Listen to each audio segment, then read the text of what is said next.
for you this morning about this is simply this. I've talked about all these people in the Old Testament. I've talked about all these people through the Bible. My question for you is simple. What about you?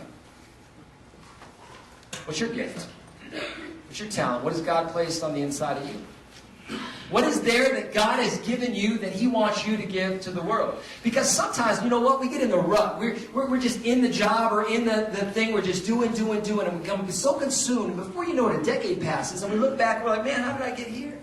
And we forget what God had placed on the inside of us for us to use for His glory on this earth. But we're so busy doing, and we're so busy getting things or getting stuff that we forget about that. Listen, and I didn't say this in any other service, so this is for somebody that's here right now. God has a greater goal for you other than making money. God has a greater goal for you than getting the next race. That there are gifts and talents that He has placed on the inside of you that He wants you to use for His glory.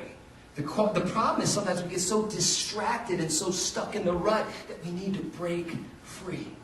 Have the courage of Abram. Get up and get going and follow after what God has for you. What in your life is the Holy Spirit empowering you to do right now? If you're following Jesus, there's something right now that the Holy Spirit has you to do in your life. What is it? Now, sometimes we look at these stories in the Old Testament. They're so big and so great. We think of Noah building a big boat. I can't do that. We think of Moses leading 1 million people around the desert. We're like, I don't want to do that, you know.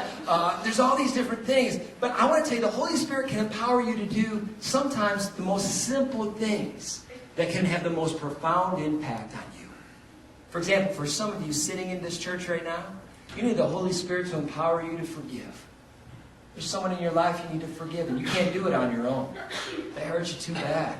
What they did was wrong. You cannot do it without the intervention of the Holy Spirit on your life. But He can do it if you surrender and you allow Him to do it. Maybe for others it's not forgiving. Maybe it's praying for somebody. You got that gift of prayer. There's people in your life that need you to intercede, that need you to pray for them.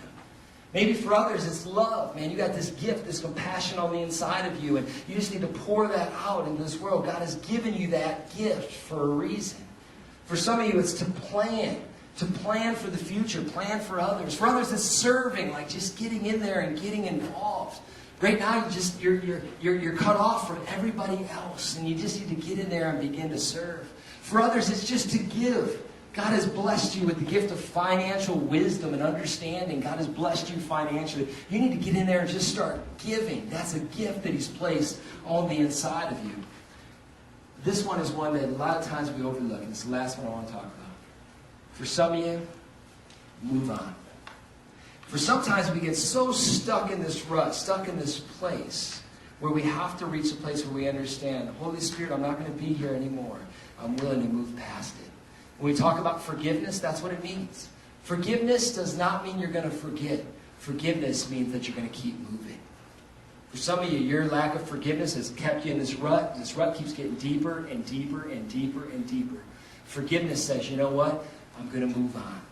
I'm going to keep moving. I'm not going to stay there.